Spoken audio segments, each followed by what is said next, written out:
सुप्रभात। सभी छात्रों का आज की कक्षा में स्वागत है।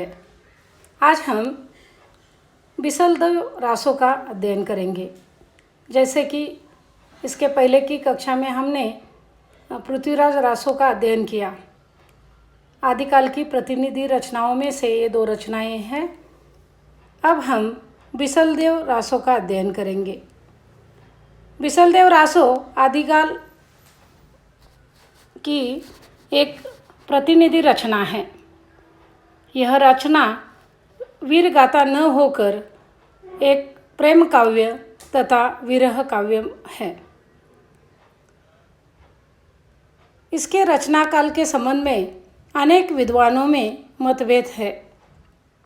बिसलदेव रासो का चरित्र नायक विग्रहराज चतुर्थ है। अजमेर और सांबर के चौहान वंश में विग्रहराज नाम के 4 राजा हो गए। उन सभी को बिसलदेव कहा जाता है। इनमें से कौन से विग्रहराज का वर्णन है, यह बात भी विवादास्पद है। जैसे हमारे यहाँ कोल्हापुर के राजा को सभी हम शाहू महाराज कहते हैं। उसके बाद आगे आने वाली पीढ़ी में उनसे वंश परंपरागत जो भी राजगद्दी पर आता है उनको सभी शाहू महाराज ही कहते हैं। जैसे कि आज भी हम राज परिवार से जो प्रमुख है उनको शाहू महाराज कहते हैं। वैसे ही अजमेर के इस घराने में विग्रहराज के नाम से जाना जाता था। अतः बिसलदेव रासो इस ग्रंथ का रचयिता विग्रहराज चतुर्थ का समकालीन कवि नरपति नाल्य माना जाता है और उसका समय काल 1212 है। इसके रचयिता के संदर्भ में अनेक विद्वानों के मत मिलते हैं। फिर भी अजमेर के नरपति नाल्य का समय 1212 है। इसी कारण इसके रचयिता भी नरपति नाल्य ही माना जाता है।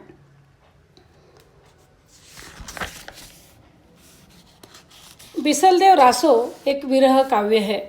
इसमें 4 खंड है तथा 125 छंद है।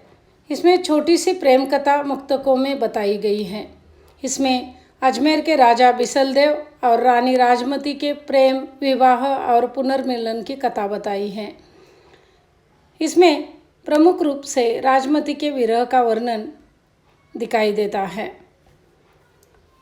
राजा बिसलदेव एक दिन राजकीय अभिमान में रानी राजमती से कहता है कि मेरे समान दूसरा भूपाल नहीं, यानी मेरे समान दूसरा कोई इस धरती पर राजा नहीं, क्योंकि उसके राज्य में नमक की खाने थी और इसी कारण उसे उस नमक की खानों पर बहुत गर्व था। राजमती राजा का यह झूठा अभिमान सहन नहीं कर पाती, क्योंकि राजमती यह एक मन की खरी तथा तेज जो जवान की तेज नारी है और स्पष्ट वक्ता भी है। वह राजा का झूठा अभिमान सहन नहीं कर पाती और राजा को कहती है कि आपसे अनेक श्रेष्ठ राजा इस धरती पर है। उड़ीसा का राजा तुमसे भी धनी है। जिस प्रकार तुम्हारे राज्य में नमक निकलता है, उसी तरह उसके घर में हीरे की खानों से हीरा निकलता है। यानी उड़ीसा के राजा के यहाँ हीरों की खानें थी। राजा राजमती का यह व्यंग या यह उलाहना सहन नहीं कर पाता और रूठकर 12 साल तक उड़ीसा चला जाता है। एक आलोचक ने राजमती के संदर्भ में कहा है, मध्य युग के समूचे हिंदी साहित्य में जबान की इतनी तेज और मन की इतनी खरी नायिका आज तक नहीं दिख पड़ती। राजमती के रूप में नारी जीवन की वेदना और व्यवस्था प्रस्तुत हुई है। राजा 12 साल तक उड़ीसा चला जाता है। उन 12 सालों में पति के विरह में तड़पती राजमती का वर्णन इस ग्रंथ में पाया जाता है। वह अपनी वेदना में या पति के विरह में तड़पती हुई विधाता से कहती है कि मुझे स्त्री जन्म देने की अपेक्षा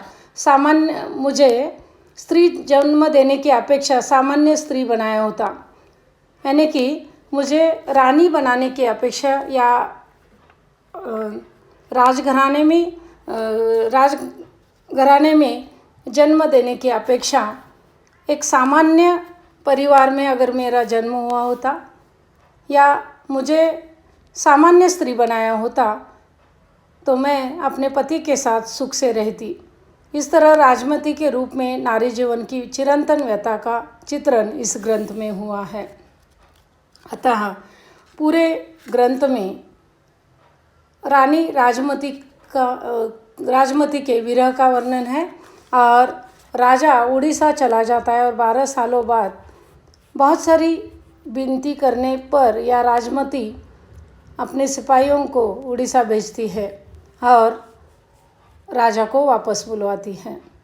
परंतु इन 12 सालों में जो उसने विरह भोगा था, उस विरह का वर्णन इस ग्रंथ में मिलता है। वह स्पष्ट वक्ता थी, इसलिए उसने अपने पति ने जो कहा था या पति के झूठे अभिमान को उन्होंने स्पष्ट रूप से उनका उत्तर दिया था, परंतु उस नारी होने के कारण उसकी सज़ा उसे मिल जाती है। कला पक्ष की दृष्टि से देखा जाए तो बिसलदेव रासो एक छोटी सी प्रेम कथा है जो मुक्तक काव्य में वर्णित है। इसमें 4 खंड और 125 छंद है। इस रचना में आदि से अंत तक एक ही छंद का प्रयोग हुआ है। प्रत्येक छंद स्वतंत्र गीत है और इसमें केदार राग में गाए जाने के लिए ही यह लिखा गया है। बिसलदेव रासो की भाषा जो है वह संदिग्ध मानी जाती है, परंतु उसमें एक ओर भाषा का अपभ्रंशपन है तो दूसरी ओर हिंदीपन भी है। भाषा का यह रूप वस्तुतः 1212 की रचना सिद्ध करता है। अतः कई विद्वानों ने इस ग्रंथ की भाषा अपभ्रंश से विकसित हिंदी मानी है और इसकी भाषा आदिकालीन हिंदी का स्वरूप जो है वह स्पष्ट करती है। इस तरह बिसलदेव रासो आदिकाल का एक श्रेष्ठ काव्य है जो आदिकालीन प्रतिनिधि रचनाओं में एक प्रामाणिक रचना माना जाता है और इसकी जो प्रेम कथा है या विरह कथा जो है वह हमें प्रभावित करती है। धन्यवाद।